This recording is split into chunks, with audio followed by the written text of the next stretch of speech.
Hey guys, welcome back to the Detour Live. We've only got 3 stages left of the 2021 Tour de France. Felt like it's gone for about 4 weeks at times, but we can see Paris. I'm your host, Dan Jones. As always, I'm joined by 4-time national road champion from Australia, Johnny Trevorrow, Olympic gold medalist and Olympic commentator, Scotty McGrory, and the voice of cycling, Phil Liggett, who will also be commentating on the Olympics for Channel 7 with commentating as well. He will be, he'll be commentating as well. Comedian and commentating. You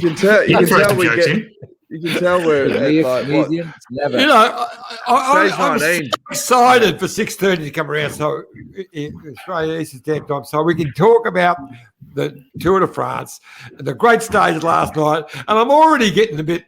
That was the most boring bloody introduction. It was almost sounds like you sound so flat, Dan. What's wrong, mate? Well, it's just a lot of work, as you know, John. There's so much prep that goes into this show, and by the time we go live, I'm cooked. But now I need to mix it up. I think we should mix it up next time. And if you have a crack at doing the intros, because I think you're coming in. You're actually Benjamin Button. You're getting stronger towards the last part of this tour, mate. He's up and about, is he? Yeah, it's through the roof. I can't keep up. I'm waiting for it. I'm keeping my ego in check right from the start because I'm sure John's going to have a crack at me at some point and berate me as he normally does. Now, breaking news. We love breaking news on this show, and that is that NBC, the viewership has gone through the roof, and they're saying that it's because everyone in Australia is, the Detour podcast, and it's spewing in. Everyone's downloading VPNs, and they're just tracking all these numbers. It's all got to be filtering through the podcast, Phil. I think you're absolutely right, because they sent me a mail last night after the show to say that the latest figures indicated that they've got the biggest viewers on the cable network in the USA since 2011. So they're way over the top. It probably means I'm condemned to this solitary confinement forevermore. We get more viewers in here than we do in the Tour de France. So I'm done forever here now. I'm terrible. That is a problem, though, Phil. Oh, hey, you're right. What are you saying? Go on. I'm just going to say there's also overnight, Scott, Ben Stiller, who I do know reasonably well, but he started a movement on Twitter to put Phil Liggett in vision. And it's hit the spot, because I have another email from NBC saying to the technicians here, how do we get Phil in vision and do what Ben Stiller wants? So, boy, that man's got some power. So for that reason, I'm wearing a posh top tonight, just in case. Phil, if you can get interest from Ben Stiller, get him on the show. Scooter's interviewed him at the Tour de France before. They're besties. I'm going to send you, Dan. Hang on. I'm going to send you. I do have his personal mobile phone number, actually. Oh, hang on. Well, if you call him, mention my name. Night. Get him on the potty. Mention my name and be on it. Come on, Phil. Right, I'm going to send you something. Share the love. It would be a big one, wouldn't it? It would be sensational. Almost as big as having Phil Liggett every day. That's right. If he the intro, days, that's the problem. The intro to the show was boring, John, but how did you find the stage yesterday, even though all three of us picked the Pog to win? Yes. I even had a little bet on it. Did you? What odds did you get? Yeah. Not that good. I think it was about four. It wasn't too bad. That's not bad. $30, about $10. But another great look. We thought it'd be similar. It was almost as good as the day before, just about, and delivered. Lots of little side issues going on. Again, Alaphilippe, doing his crazy thing at the start, but a good stage, solid stage, interesting little battle at the intermediate sprint where Cav come out and put them all back in their place. But overall, sensational. And he just showed, the Pog showed he's the man of this tour, and was too strong. Really, really impressed with Ben O'Connor. And he, similar to the day before, he went with the Pog for the first couple of goes, and then realised, I've got to just drop back.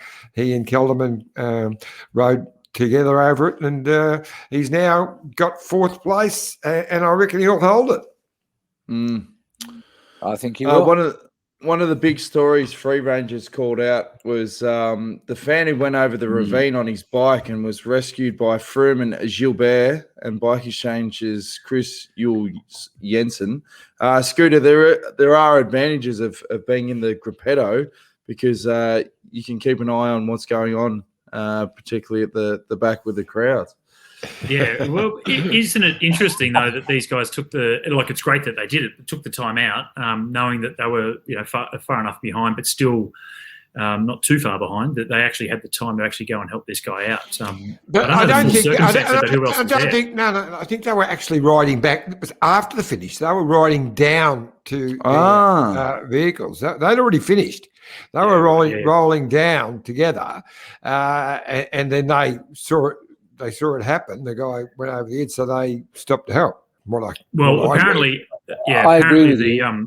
the guy did say when Chris was the one that climbed over the fence to go down, the guy actually suggested that Chris go back up and find someone that did actually have some arm muscles that might be able to actually help and lift him back up out of the ravine. And also, what are you going to do for me? In the case of Philippe Gilbert, somebody who's had the experience of going over this bit and coming back up. He knew what to advise as soon as he saw the problem. He had knee pain after that for some reason, didn't crash. Yeah. But what's it like for the people? Hey, I sent you a message, Dan. I sent you a message, Dan, as well. If you can work that out. Is this all about Ben Stiller getting his personal number and tactically fishing that from Phil? Would you prefer it on an email or something? I sent it to you on a text message. Well, Phil, the fans want it. They just do it. Diane says do it. They want Diane. Ben Stiller. And I can't see why he wouldn't want to come on the detour because he is a diehard cycling fan. Like Scooter, can you recall the first time? Remember that day that you come back to it? You said, "Mate, you're not going to believe it." I go, "What?" Yeah, Ben Stiller's like loitering around. I was like, I just lost it. My brain couldn't comprehend the name of this celebrity. Loitering. Yeah. But, well, that's what Lance did bring. One of the other things that Lance did bring, there were some other things, but he brought the celebrities. Ben Stiller, Robin Williams, what's his name? The Matthew McConaughey. Yeah, he brought in the stars. And when we were working with Fox, that was one of the things. They loved it, didn't they? If there was a celebrity, and we'd go and actually ask the team, "Hey, who's coming? Who's coming?" McConaughey's coming in a couple of days, and then it wasn't for Lance, but Tom Cruise. He was on the tour for a day as well, promoting a movie. So we were chasing those guys and girls all the time just to make sure we spoke to the big celebrities. Boys, I've just thought of the downside of this Ben Stiller thing. It's only 3:30 in the morning. I don't think he'll get up in Manhattan to do our Phil, pre-record, mate. Yeah, you just need to give us. What, give you mean us I do it at number. 3:30 in the morning? Okay. No. You just handball the number, and me, Scooter, and Iffy, we will look after him. I'm not sure he's I can in good give hands. anybody his number. Well, I've got he Eddy has a Merckx great story. number. He won't let me give anybody my number out. His number. Well, Ben has a good story. I don't want to tell it now in case. Should we? No, okay. look, the odds are slim. The odds are slim, Scotty. He can torch. I don't reckon we get him on. We've got 2 days to get him on. It's not going to happen. So, the story was because he was at the tour 2 years in a row. And the photo that I sent through to you, Dan, that's from the second year where we got confirmation that the story from the first year was actually true. Now, that was the comeback years of Lance. So 2009, Team Time Trial, Lance and the boys just missed out on him taking the yellow jersey in the Team Time Trial, right? So it was so close to getting Lance back into the yellow jersey. It was going to be a big story. And yet there was this rumour that Ben Stiller had broken the chain on Lance's bike somehow. And we all sort of thought it was, look, comedian, having a bit of fun. It was a bit of a joke.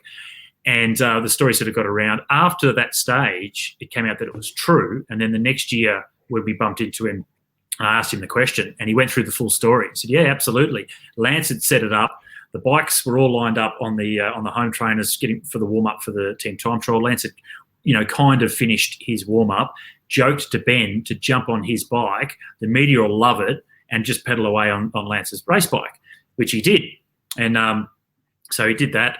But what he was changing gears while he was going as hard as he could, and the chain got jammed and twisted. So when he got off the bike, They took the bike off to get ready for Lance to go to the start line, and they realised the chain had actually been twisted, and they had to replace the chain. And they were scrambling with only a couple of minutes to put a new chain on the bike so Lance could go into the team time trial. And he joked that he did something to the bike that may have cost Lance Armstrong the yellow jersey that day. And yeah, funny man.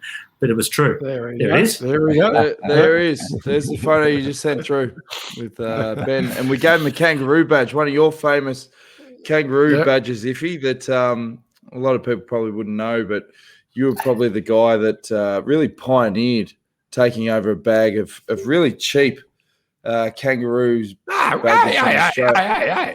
They were bloody rippers. Kangaroo on a bike. No. What I mean, what you paid for them and what you got out of them, the tactical approach of those kangaroo badges. I mean, just give people a quick run through of your whole era of the kangaroo badges. At the Tour de France. I became quite famous for it. You've heard of Alberta Hino is the badger. Well, I was the badgerer, and I gave out quite a few. But one of the classics we're up in St. Ulrich, up in the mountains, and it was your mum and dad were with me, Daniel.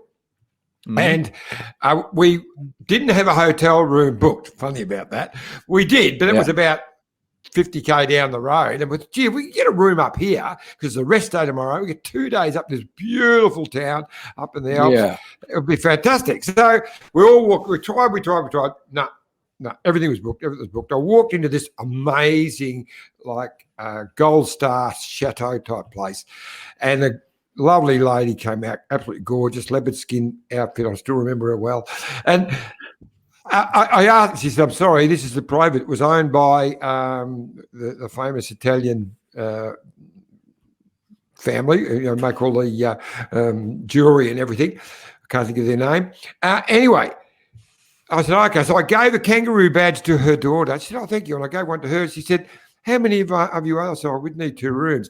She rented me out 2 rooms in this private chateau, and we didn't pay. That's unbelievable. 2 kangaroo badges. 50 cent badges. Your mother. Yeah. I remember your mum, your beautiful mother Mary, made a little towel for me saying sort of like if you experience, yeah. Can I just point out that when John started talking about your parents, then he immediately went into parent mode and called you Daniel. Oh yeah, it's like you're in trouble. I know. Whenever I hear Daniel, I just sort of tighten up. What have I done? We got a few comments coming through, guys. Peter Williams says the last 2 stages were poorly designed. When you have around 100 k's of flats at the beginning of a multi-mountain stage, it's hard for a breakaway to get enough time. Do you agree, Phil? Not really. When you've got a long flat stage, of course, that's when they do get enough time to get up the mountain at the end. But this has been a very different Tour de France. The Ineos have had nothing out of this race, and they're desperate to get Carapaz onto the podium, or have been these past 2 days. So they weren't allowing these breaks to go far before they started working. Pogacar has just done his job and kept it riding on the front. And it's been showdown on the mountains, and we've seen who the best man is. This race has been ridden more in the manner of the days of Eddy Merckx and the days of Bernard Hinault, the old-fashioned tours. And that's who Tadej reminds me of. And I can't remember, and if anybody's listening or watching who can, when we won back-to-back stages in a yellow jersey. So just let me know, because I've seen nothing on social media or the general media at all, and I can't remember. Well, so throw that out to all our wonderful listeners and viewers, because I can't think of it. Probably Eddy Merckx, I don't know, but see if anyone can jump in their Google. Jump in their Google. Yeah, amazing. Come on, Will Wizard. I think this has been one of the great Tours de France. I mean, there has not been one boring day, not one. Every day has delivered something special. It's just been fantastic.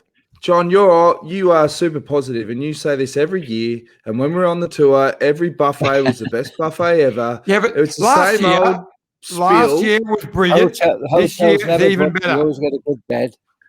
John, it's been good, but I think the fact that the POG has been so dominant on GC hasn't made it the best tour of all time. You have to admit to that. No, I don't admit to that at all. That doesn't change how good the race is. That just changes how good he is. It does. Eddie Merckx. I mean, all Eddie Merckx's Tour of the France were boring because he was and the producer miles in front. all out. Bernie, Nah, I think it's been a good tour. I wouldn't call it the best. I wouldn't call it the best. Well, if you disagree, I've enjoyed it, but I judge a tour. I judge a tour not by the who's going to win and the excitement of the first place. I judge a tour by the quality of every stage, and every stage in this bike race has been bloody fantastic. Yeah, I tend to agree with you, John. Cavendish, of course. Yeah. Well, so there's this Cav story. There's the Mathieu van der Poel story. There's there's Alaphilippe, the world champion, the French darling, getting the stage win at the start as well. For us, Ben O'Connor with his stage win, breakaways, so many solo victories from breakaways, and that's always good to see. I like to see people rewarded for having a real go. Yeah, lots of tears, I'm lost for words. Lots for hugs. Lots of words after that. But it's not good, Scotty, if you're lost for words when you're commentating, is it? It's a bit of a I'm lost for words. Well, we actually had that. We had that in the tennis when Ash Barty won. A mate of ours, Tom Woodbridge, was basically like that. He was so emotional in the commentary that when they went back to him watching that game, watching that match, he was, look, I'm lost for words. He didn't know what to say. He was in tears. Yeah, he loved it so much. It's great. Yeah, to see that passion come through. I tend to agree with you. Look, when you look at the overall classification, 5 odd minutes, yeah, sure, Pogacar, remember, go back a few days and we were saying, well, hey, could there be a crack? Maybe there might be. And then as we got closer and closer, it was, no, possibly not. And then he blew everyone away. And I reckon the back-to-back yellow jersey question, there's a good reason that it could have been Merckx. Because Ranger. Last round, win Merckx. 2 mountain stages in yellow, Merckx. Yep. Yeah, there you go. So I've got to meet this Free Ranger. He knows his stuff, doesn't he? Superstar. But see, we can break that down, right? So if you go back to, Merckx had 34 stage wins. Now, right. Yeah, and that's the equal of, so Cavendish is equal that now, and Cav comes in and wins 4, 5, sometimes 6 stages in a tour as a pure sprinter. The sprinters always typically win more than your GC or your mountain type riders. But if you go back to Merckx's day, you're talking about Pogacar being dominant now. To win 34 stages as the overall winner of 5 tours, he absolutely slaughtered the field on so many occasions. Now, everybody talked it up back then because he was so good, but I'm sure there was negative press around Merckx neutralising the race so much. He's the dominant force. Oh, there was. But in hindsight, he was a superstar and a champion. Don't forget, I was there on most of his tour victories. And when I telephone my newspaper in London, the first question they ask is, who won today? I say Eddy Merckx. Oh, well, just give us 2 paragraphs. Because he was so good, they didn't want the story in Britain. It was amazing because cycling wasn't that popular. If we have a variety or a British winner, you get the distance. Eddy holds the record number of stage wins, if I remember right. I think it's 8 in the Tour. The other people have done it, but Eddy Merckx doing it. And don't forget, when he won, actually, it was near where we are today at Manx. Eddy won the stage he broke away alone in his first tour in 1969. He won by 8 minutes, and his breakaway was 140k alone and wearing the yellow jersey. Now, Pogacar's got to do that today, and then we'll say he's as good as Eddy Merckx. Well, we've got the viewers divided. Chatty's in my camp. He says all those awful crashes, great riders not there. 2 good stages, but many of the Chook Raffle stages were pretty boring. But Michelle says, as a couch Peloton follower, I'm with you, John. One of the best tours to watch every day. But Phil, would you agree? It's been one of the best tours. Yeah, I know because one day I commentated for 5.25 hours. And that's a long time to sit in my little rabbit hutch here for 5.25 hours. There was a huge problem getting down the corridor to the loo because we were never off air.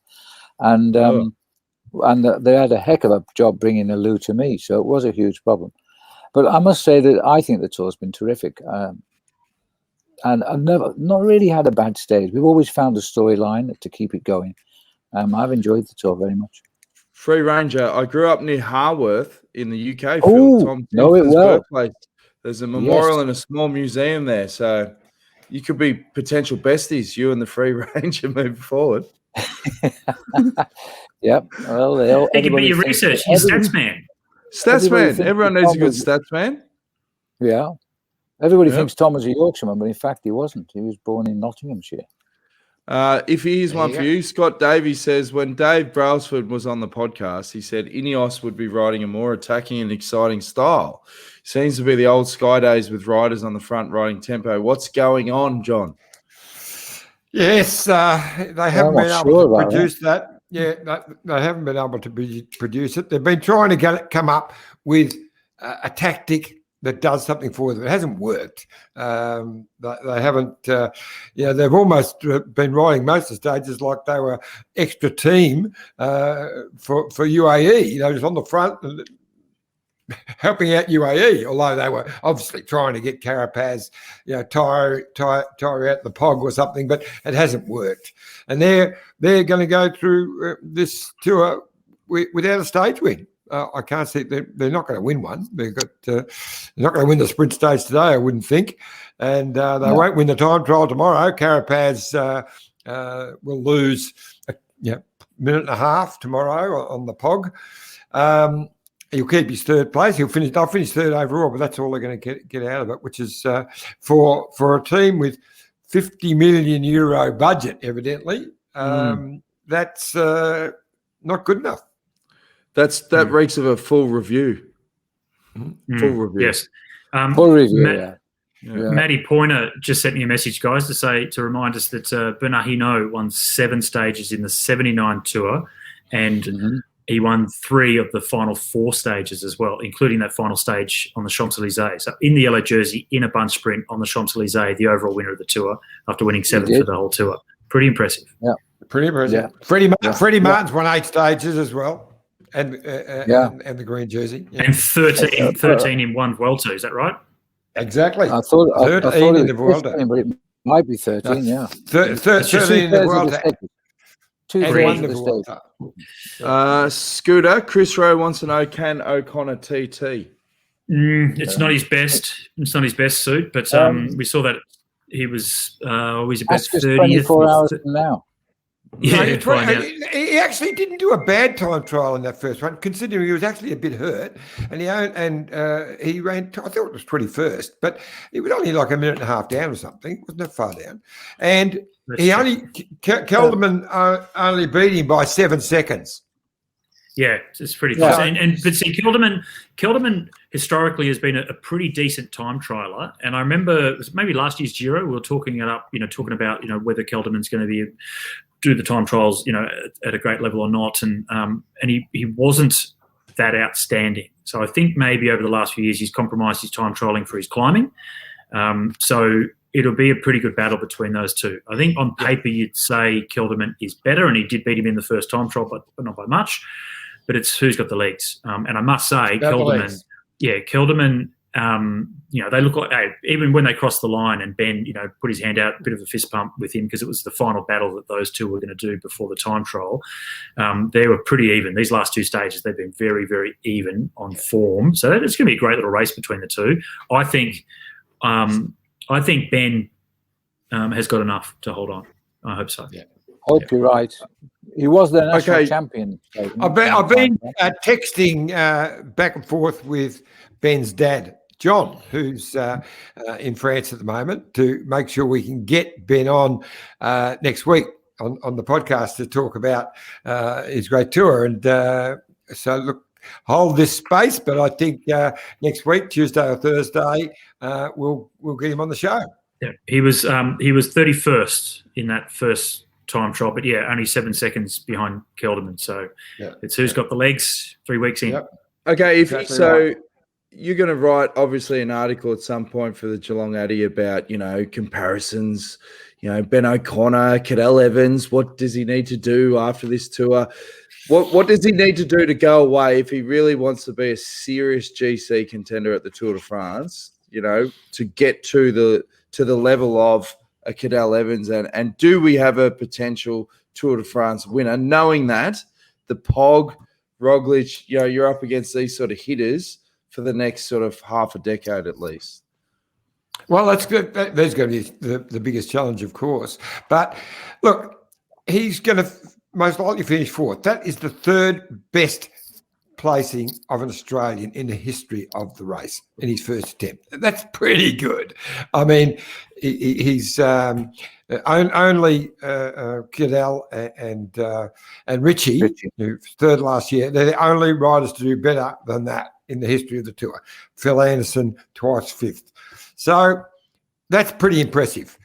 And it's his first tour. And he's a natural Grand Tour rider. We saw that last year in the Giro when he, right at the end of it, he got second in a stage, hard day, and come out and won the next day. That means there's something in your genes that allows you to do the 3-week race well. It's either there or it's not. A lot of really good bike riders just haven't been able to put 3 weeks tour together. Like Mick Rogers, who was a fantastic bike rider for week-long 10-day events, but just didn't have the makeup for 3 weeks, which he admitted himself.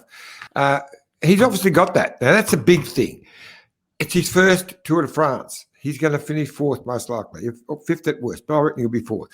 That is very impressive. So what's he got to do? Well, time trial is going to have to lift quite a bit, but he's probably as good as Carapaz now, so or not far off.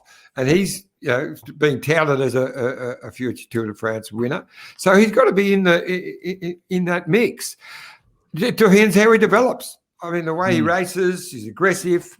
We'll just see what happens over the next 12 months. He's got to also get onto a top team. I mean, AG2R have been the most faithful team to the sport, but this team couldn't help him win the Tour de France. So he probably would have to consider his future and see what offers came from teams who may have seen some talent in him. But he's just signed for 4 years, though. Yes, I'm sure. I know he's got a long-term contract, but unless they strengthen their team to back him, then he will never win the Tour. We'll wait and see. What's his name? The Pog, whose team has stepped up this year. He won it with our team last year, mate. Brilliantly, yes, indeed. If you do it that way, if it comes in really late like that and come into Paris in your slippers, it can be done. The Pog is different to everybody else. You've got to head off in 2 minutes, Phil, but last one from Stuart. You're so good to me, looking after me like that.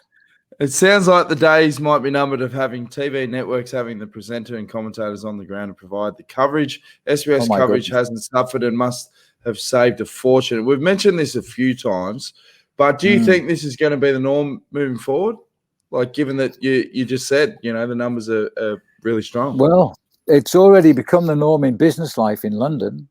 Businesses now were lifting all restrictions on Monday.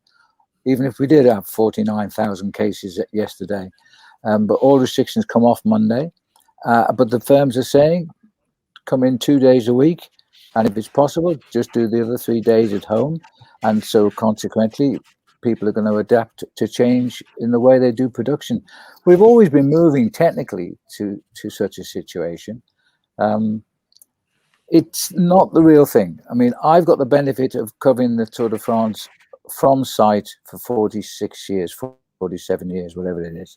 And all that experience and having been there and done that, I'm using now when I'm on television here all day. I know the towns already. I don't need to go back and check them out again.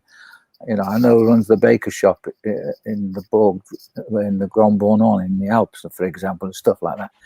So I think at the end of the day, you need to be part of the scene. We call it a family. But I think the long term might well be. I mean, after all, I'm doing the Olympic Games from London when it starts for Channel 7. Well, for a start, they saved $6,000 on the air ticket. They saved 18 days in a top hotel with all meals. So yeah, and they halved my salary.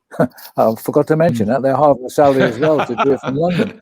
So they're saving all around, aren't they? And you won't know. I'm working with Scotty. We've done the rehearsals in London to a Sydney studio. It was perfect. It was perfect. I have a spy camera on Scotty, just like now. I can see him all the time. I know what he's doing. Just like I have here with Bob Roll. I can see him. Big brother, it's Big Phil. Yeah.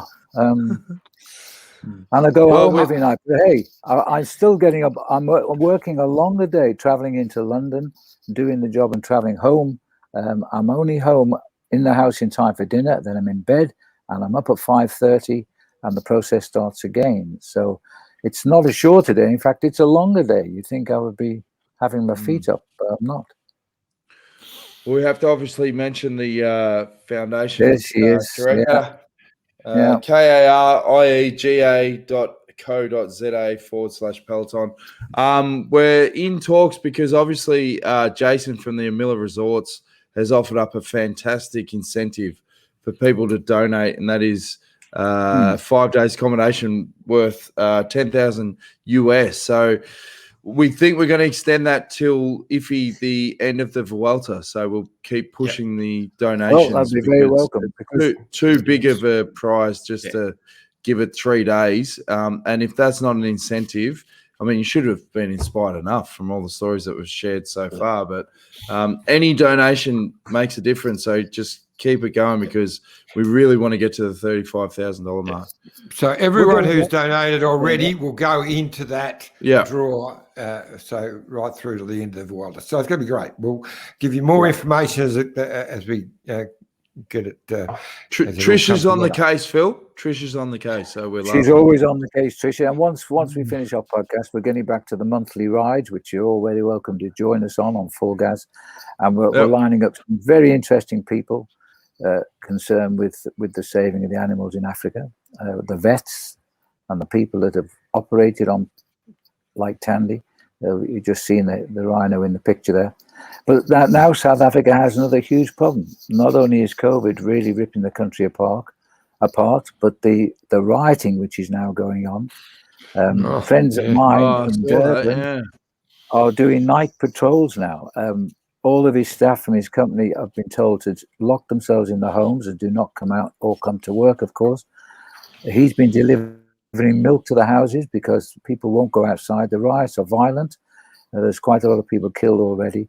And within a kilometre of my mate's house in Durban, it's just a fireball as they build down. They're just burning down factories. This is all to do with the ex-president Zuma, who got put in prison this week. I don't know what took so long for contempt of court.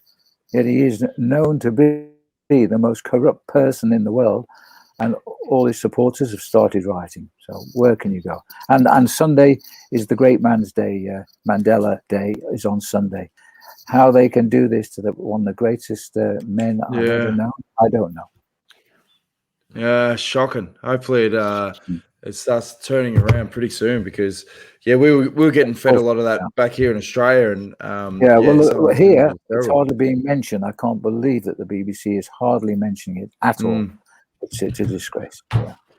Well, as we said, donate to the foundation. Every dollar counts because it's real crunch time at the moment with COVID. So really appreciate it. And thanks again to everyone that has donated and people like Jace at the Miller Resorts that are giving incentives, and Let's Go Motorhomes and Bike Exchange. They're all getting behind it. So we'll keep chugging along, mate, till definitely the end of the Vuelta. So thanks again for joining us, Phil. You've got to go back on SBS tonight, mate. Yes, apparently, yes. We made rather a mess of it yesterday. What's that finger for, Scotty? Just before you jumped off, that's all. Just I noticed the Wheel Wizard has said that, Hino did, backing it up as well, what Matty Pointer was saying, Hino won back-to-back in yellow in 79, just for your stats tonight. It had to be the big five. And I might have 5 minutes before we go live, so I'll check it all up. And I'll look really good on air now. I will mention none of the credits for what people have said after. They all came from my idea. That's it. Well, we look forward, Phil, to tomorrow night's show with a pre-record with Ben Stiller. We're sure that you're going to hook it up for the listeners, and we look forward to checking it in, mate. All you have to do is send him a DM and say, the guys on the podcast would love to talk to you. Are you interested? And then if he doesn't reply, just send us his number and we'll sort it out. We'll sort it out. Horses head to bed. And tomorrow we could be talking about the record. Cavs. That's right. Finally breaking the record. Can he do it? And let's hope too that by tomorrow, we've still got today to get through, that Ben O'Connor's done a good enough time trial to secure fourth place in the tour, because that's some ride, I'll tell you. That's some ride. Yeah. Just My ask earpiece Ben is on. Stiller. Just ask Ben Stiller for his email. We will send him a link to the show and a time. We'll pre-record it and we'll just talk bikes.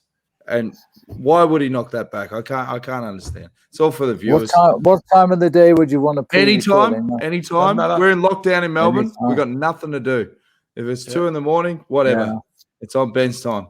So 2 a.m. thanks for organising that, Phil. And the listeners were obviously live, so they're very excited. Look, I'll DM him, because that can't hurt. He'll kill me, I know. At least it's not my fault then. Yeah. Okay. All right, I'll mate. send him a DM you're a legend. before I go on air. All right.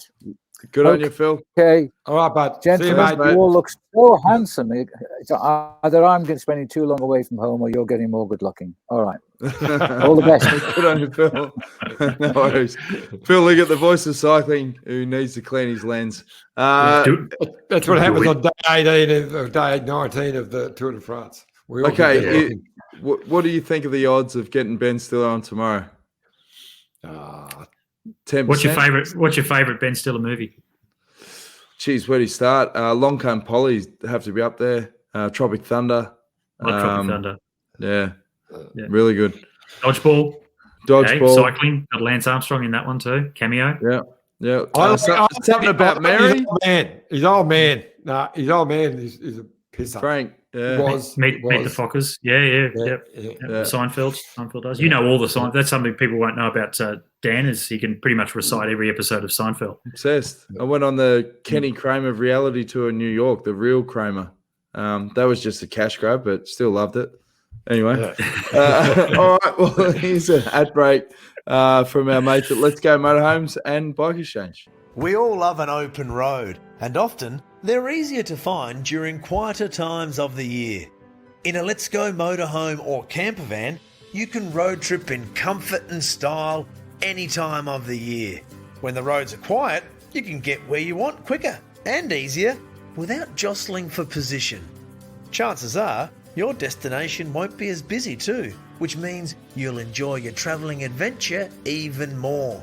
Plus, if you book a Let's Go motorhome or camper van in the off-season, you pay less, meaning you can travel longer. There's a type of motorhome or camper van for everyone, so you won't have to compromise on what you want. The whole range has the things you need to help create the perfect road trip experience, including heating and cooling, keeping you comfortable on the road all the time. Whether there's 2 or 6 of you, there's a motorhome for everyone. And in a Let's Go motorhome, your journey can be just as fun as the destination you want to reach. The open road is calling. Check out some of our great offers online today and start planning your next road trip. Rain, hail, or shine. Look at this bike. You think it's just a bike, right? But it's not.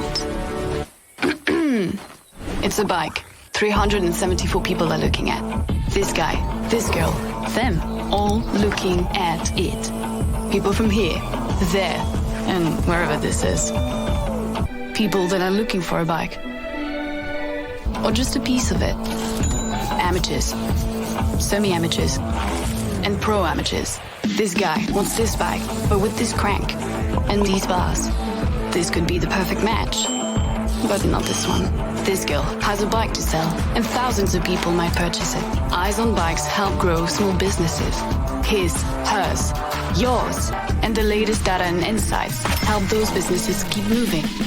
We are the world's #1 bike marketplace, with over 500,000 products and 900 brands, where buyers and sellers are brought together in a place where a bike is never just a bike.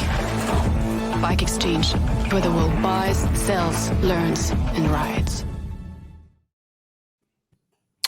Thanks again to Bike Exchange and Let's Go Motorhomes.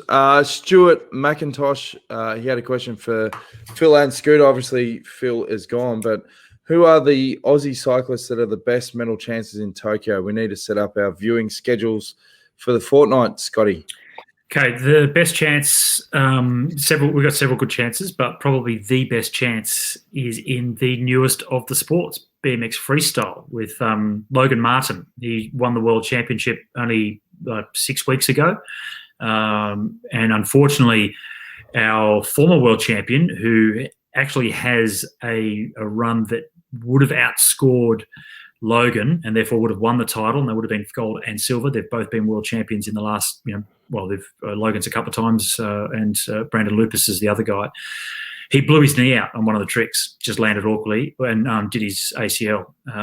But had he completed that run, if he would have, could have, should have, but he didn't. But we could have had gold and silver at the World Championships. Then they would have been the two favourites for the medals. So they're looking pretty good. There'll be a massive push for BMX freestyle after these games in Australia, especially if Logan wins.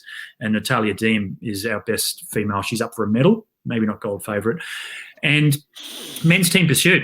Men's team pursuit is going to be an absolutely cracking event. Obviously, bias being a trackie, but the Aussies have been thereabouts to the world record and doing some incredibly fast times, even just in the last week or so. And typically, the team pursuit for the last two Olympics, last three really, it's been Australia versus Great Britain. This is now Australia versus Great Britain, Denmark. Even Italy, Switzerland. There are 5 countries. New Zealand is another one. There's 6 countries that will be fighting for the medals. So this is going to be the best team pursuit program we've seen at the Olympics for a long time. Michelle has got a question that you could probably answer, Iffy. Could you guys comment on the current top 5 GC regarding their expected time trial experience? I'm wondering what you think Ben's chances are to move into position 3. Given that it's time trial sprint, it obviously comes down to the time trial. So what do you think is going to be the final GC standing for Ben O'Connor, lads? I think he's going to be 4th. He's not going to. It's a Carapaz. He is. What is he? Carapaz 5:51. So it's 3 minutes. He's not going to. They won't. If he beats Carapaz, it'll be a surprise in the time trial. He'll probably be, I reckon, about 30 seconds slower. I would think he'll be in that ballpark. But Carapaz is not great, but he's not going to gain 3 minutes on him. So I think the placings as they are is where they're going to stay. The first 5 are going to stay as they are. It'll be a great race on Saturday in the time trial between Pogacar and Stefan Kung. There was only like 19 seconds or something between them in the first one.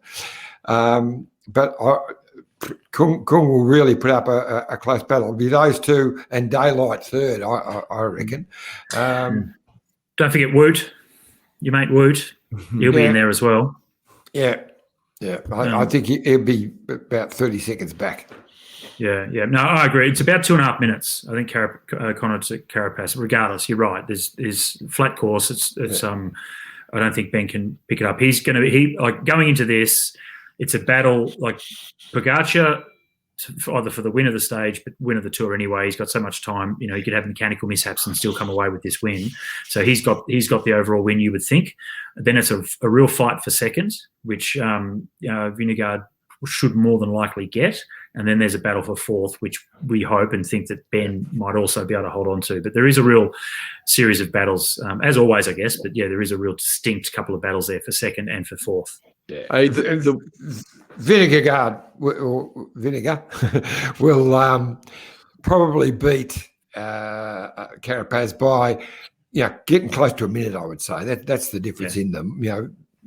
Looking at the first time, they're both going fairly strong. There's not much difference in the way they're finishing this race.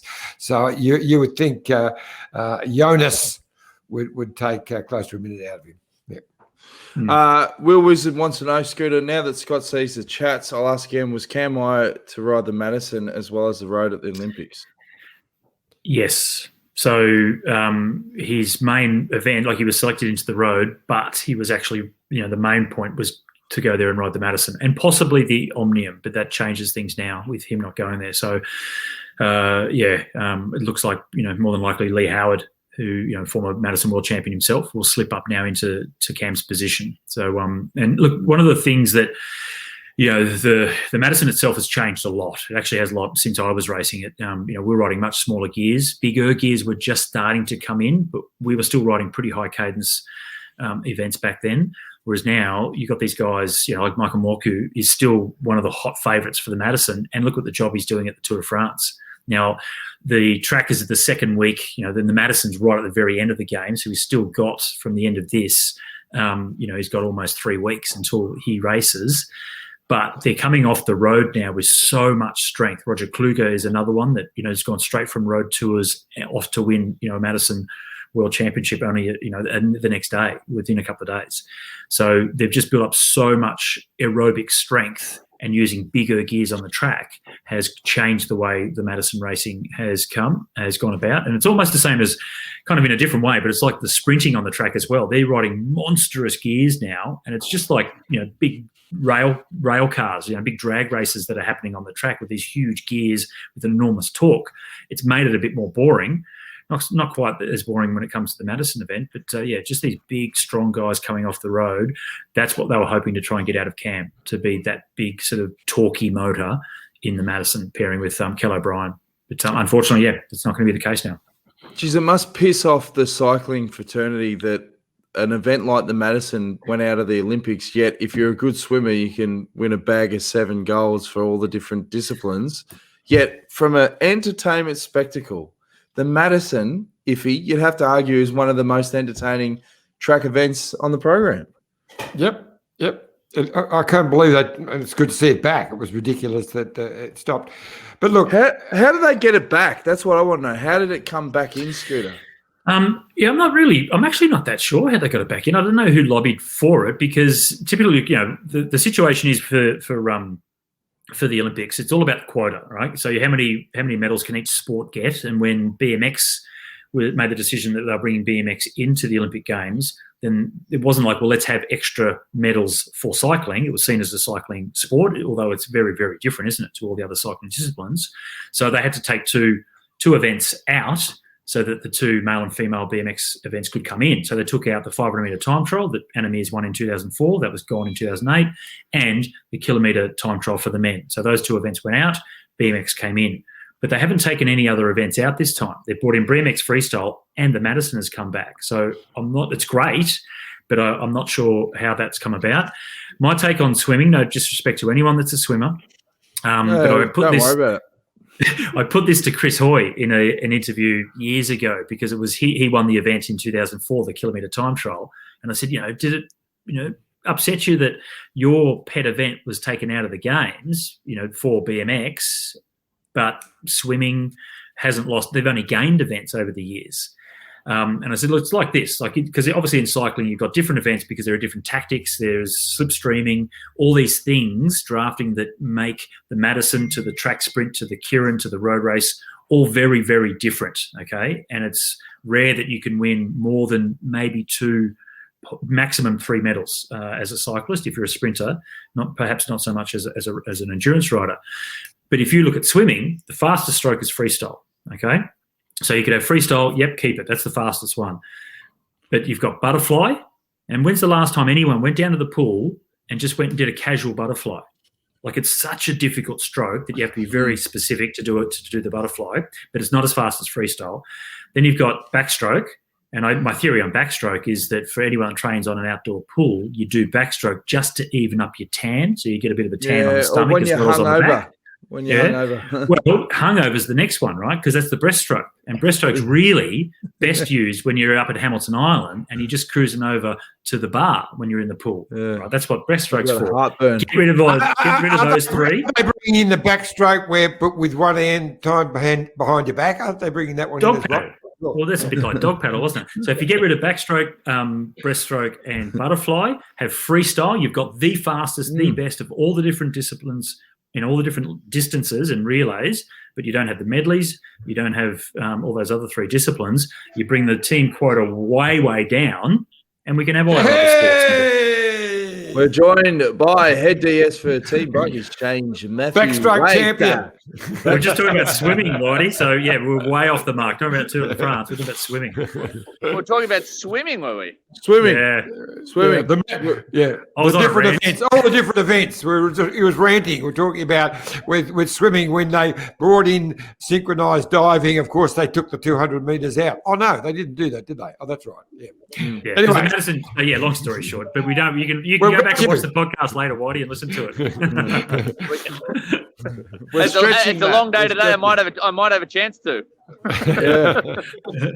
Whitey, there's 3 days to go of this year's Tour de France. I'll put my hand up and say I'm pretty cooked. How are you guys traveling? And have you got any funny stories, or just throwing it out there, mate? Have you got anything that you can mix it up with? Because yeah, mate, I'm as they say, the thumbs under the chin. A block. Well, we went for. You remember the hotel, Jonesy, that we always stay in Po? Yes. Out in Lescar, where the gypsy encampments are. Yes.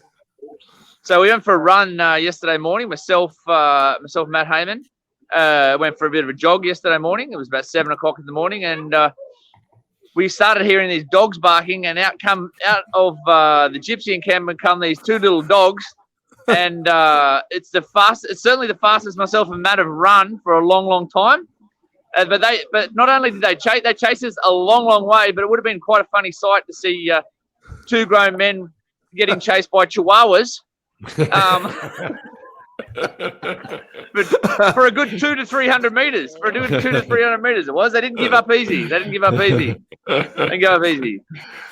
Oh, that's great. I remember we got chased one time by a massive dog, Iffy, when we were staying at Gizz's, and Bill Schwarzenberg was with us. Yeah. And there was a dog. It looked like a horse. And this guy was like the crocodile hunter, and he just held his ground with a big stick and went back at the dog, because dogs smell fear. So these chihuahuas would have seen 2 grown men running, thought, hey, we're a fair fight here. We're going to take them down. You've got to hold your ground. Anytime. Well, it would have been a size 44. It would have been a size 44 shoe in the back of a couple of them if they come any closer, I tell you. How is the fitness routine at the tour? Because in the past, we used to get the boxing pads out. And I remember famously Jerry went for a box one time and Bannon almost gave him the Hayfield handshake, which could have ended in tears. But what is the daily fitness routine on the tour, mate? Yeah, mate. With the last couple of years, actually, I think I don't know if I might have only sparred once or twice since you left the team. I don't think too many of the staff are into the boxing, but the gloves and the mitts are still under the truck. We've been out running or walking every single day. I haven't missed a day since I got in. I think I'm averaging about 45, 50K a week. And we do something. It's good. It's real good when you're in the car for so long every day. We just get out and have it's a social thing. We don't run that hard. But it's good to get out and have a good sweat and clear the head and have a chat about things. Some days we walk, some days we run, but we've been doing about 50K a week. Is that the biggest thing? I was just going to say before we get to the serious stuff, but that's the biggest thing with the fitness routine is the mental rinsing almost, because the Tour de France can actually be quite stressful. But if you get a good routine going, that must be pretty important to have just that daily release part of the routine, yeah? Yeah, it is. I think everyone's different, but I'm someone, even at home, I wouldn't go 48 hours without doing some type of exercise, where it's walking, running. At home, I ride. I enjoy it. I enjoy exercise, and I think it's even more important when you're in a stressful environment, which is what we're doing. And also, it's also for us, we're spending so much time sitting down. It's also good for your back. It's also good for your back to walk or run every day. And it is a good little stress relief. And also the other one is I do like my food and drink, and I want to look after myself. So it's easier for me to go for a 45-minute run than say no to a good feed. Iffy. I agree. Minus the exercise bit, Johnny. I ride my bike for an hour twice a week. What are you doing, Johnny? Out for a ride twice a week? Twice a week, 1 hour. Yeah. And sometimes 3. That's good at your age, mate. Real good. Get stuck. Get stuck.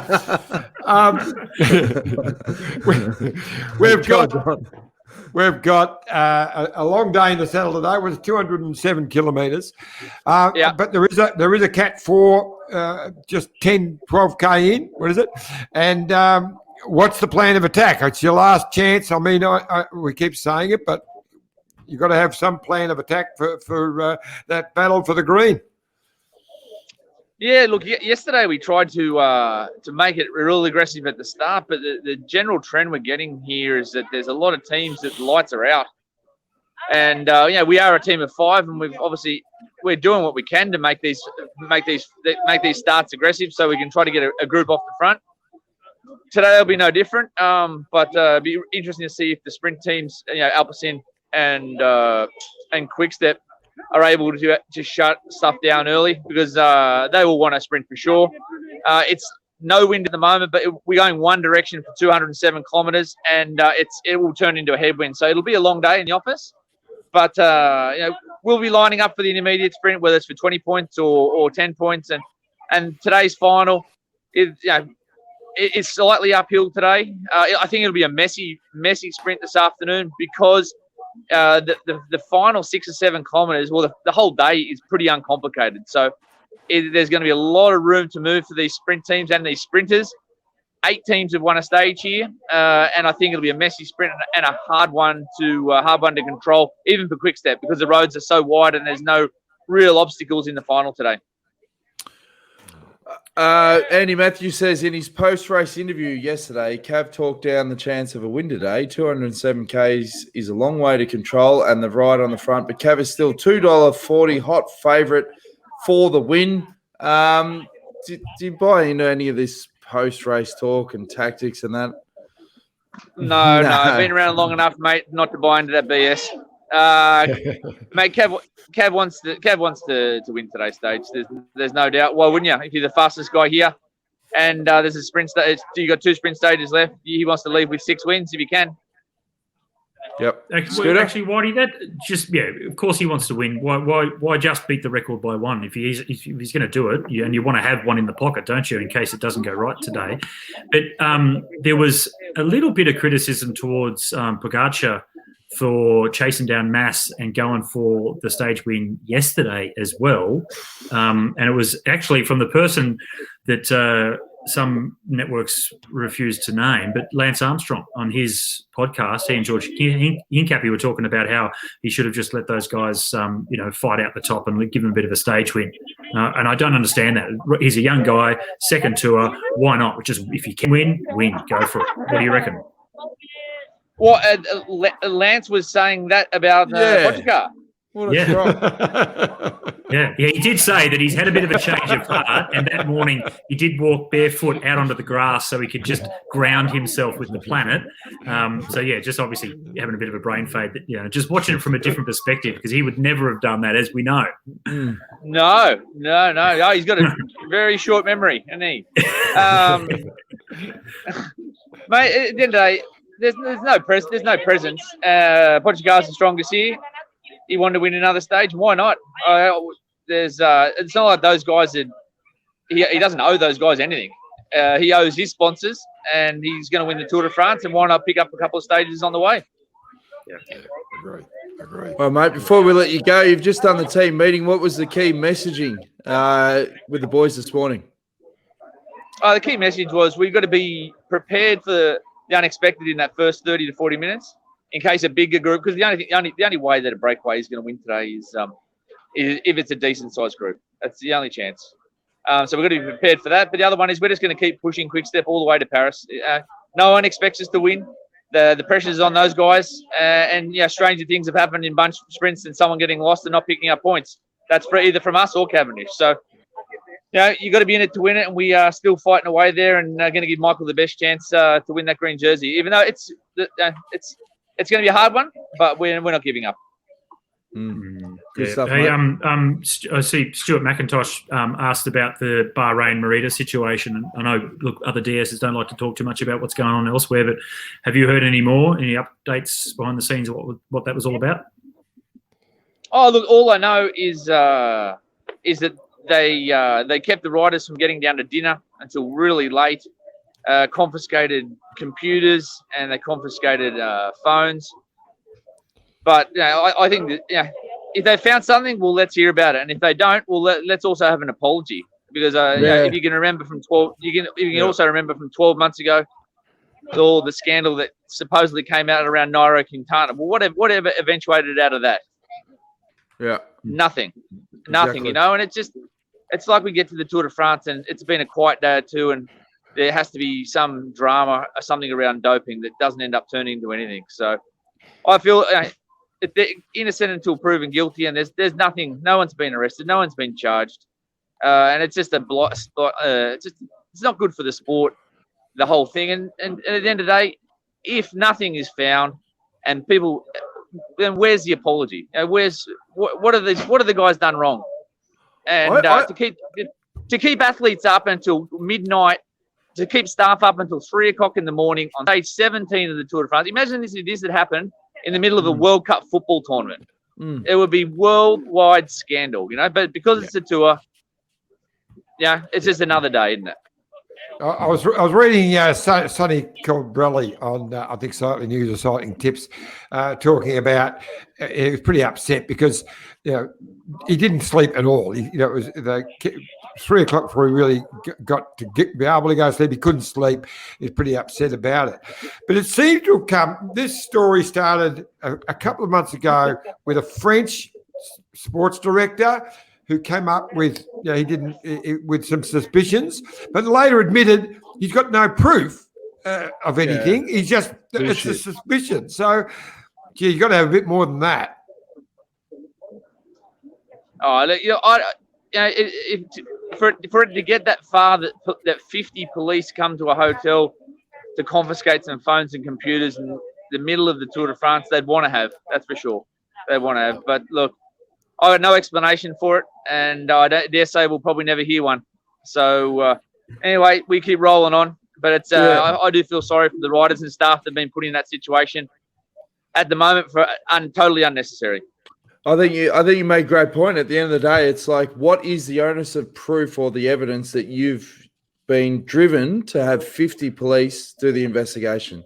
Like, if it turns out eventually that there's nothing there, well, you need to come clean with that. It needs to be transparency. And if it's nothing, if it's based on some guy going, oh, this is my hunch, that's bullshit. Because just the insinuation that there was an investigation and they're proven innocent is enough damage to cause people afterwards to go, I still don't believe it.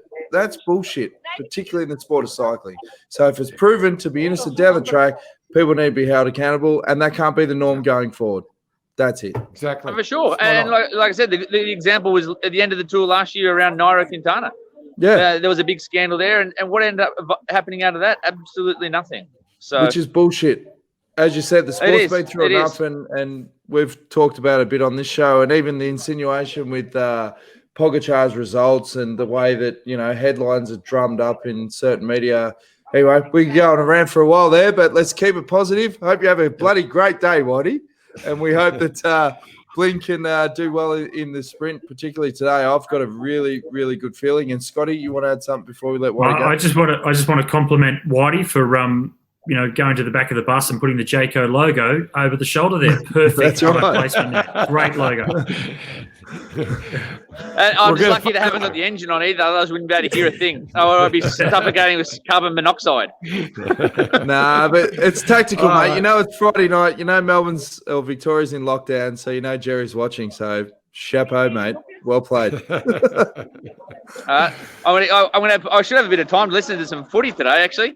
It's going to be, I think once after that break of the day goes, she's going to be a long day in the car. But the weather's good, and we're going to give it all we can to support Michael and try to grab a stage win this afternoon. Good stuff, mate. We appreciate you coming on the detour, mate. All the best today. Matty. See you, bud. See you, gents. See you, mate. See you, mate. Matty White, head DS of Team Bike Exchange. It's going to be an interesting stage, fellas. Looking into your crystal ball, I'll start with you, Scotty. What do you think is going to happen? Look, I think De Koenig it's a long way. Sure, everyone's tired, but I think collectively they've shown to be coming through the tour pretty strong. And it wouldn't have been easy, piloting Cav to the end of these mountain stages. But, I think it's probably easier than trying to go as hard as they possibly can. So I think they'll be looking to try and control this as much as possible because, they want to get the win before Paris. Iffy? Yep. I think Carapaz is going to win in the sprint. What? is that I mean Cavendish. Sorry, Carapaz Cavendish. I could confuse them. I thought no, you should have left it because I think that was funny actually until you admitted that you stuffed up. I was joking. No, okay. The Wheel Wizard gave us some insight, and I now understand. I get it. I get why the Madison has come back in because he says the Belgian president lobbied for it. Now, the Belgian president's name is Van Damme.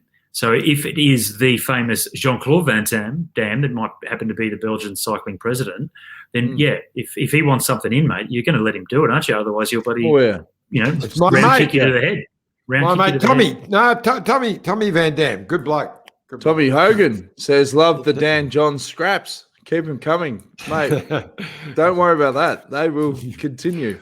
He called you Podgy. Oh, sorry. No, he's not. Podge is too dominant. I'm with Dan. I love the two. They always do. We can bring up a photo of Podgy JT from a few years back. Yeah. Peter Williams, question for Scotty. Should the team's pursuit be extended to 5,000 or 6,000 metres to make it more of an endurance event? Why was the individual pursuit removed from the Olympics? Oh, now you'll get us going. Here we go. One more down, Scooter. Yeah, look, it has just evolved over the years. It's still endurance, okay? So you look at the guys that are featuring in it.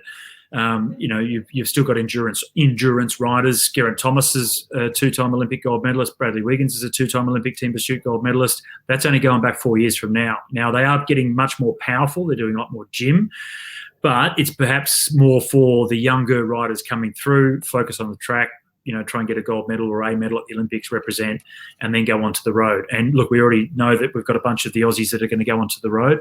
Luke Plapp's signed a contract with Ineos. We spoke about UAE the other day and the big budgets that they have. They threw an enormous amount of money at Luke Plapp, and he decided to go to Ineos instead.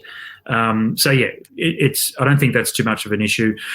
And you've got to change all the rules, not the rules, you've got to change all the records change. Look, we've got a history in the team pursuit going back to, I don't know what the first year it was in the Olympics, but I will do that research for next week when I'm calling it.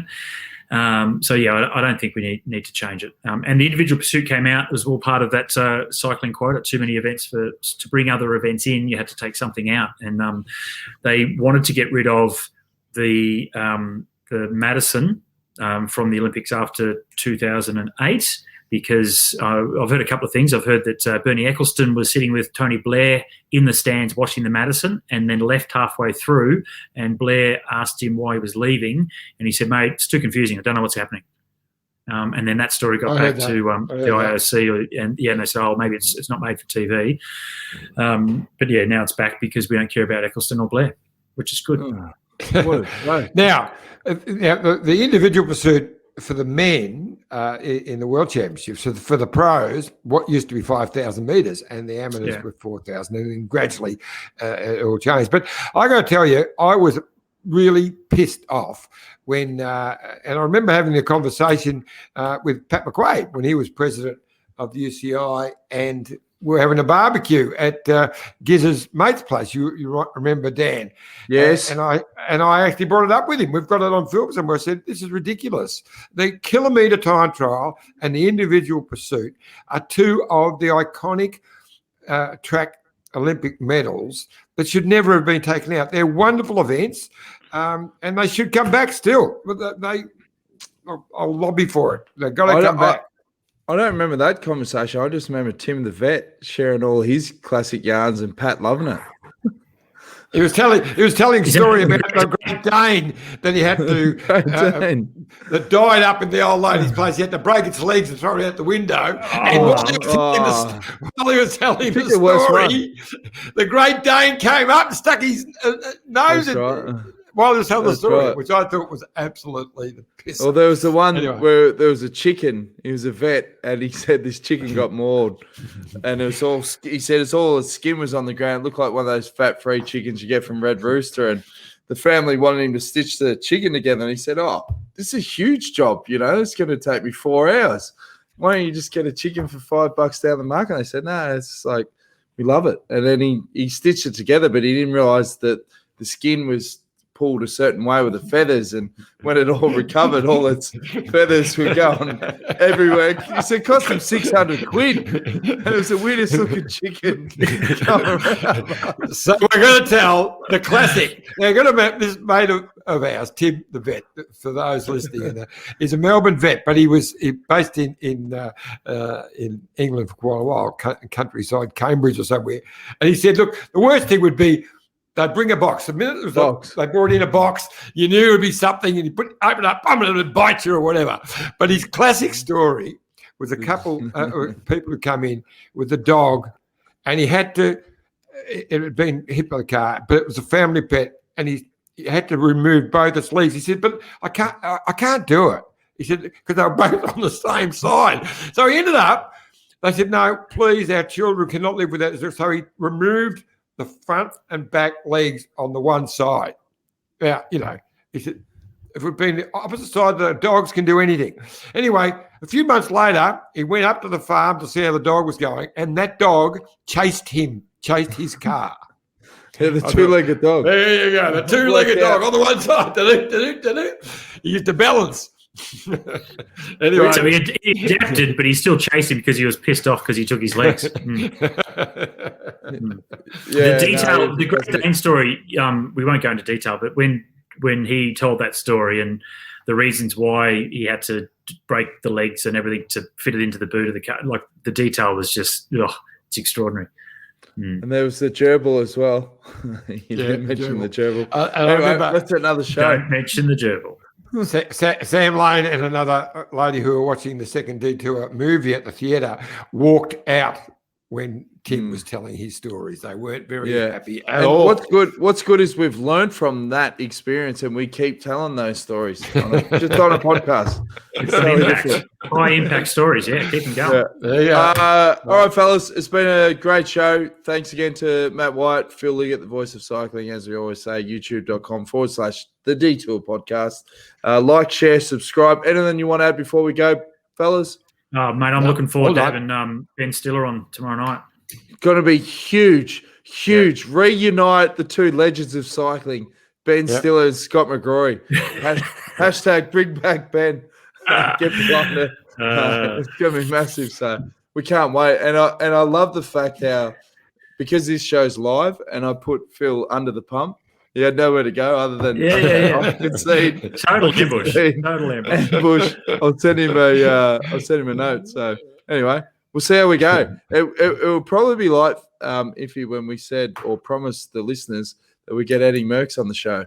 We know how that panned out. So anyway, stay tuned. Well, send and Phil, he'll see the humour in this. Probably not. On the hour, every hour, while he's commentating tonight, just send him a text message as a reminder. Have you heard back from Ben yet? Heard back from Ben yet? What time? Do it. Pre-record. Do it. He'll love it. Anyway, stay tuned. Tomorrow night, Ben Stiller will be on the show. We'll see you then, 6:30. Pre-record.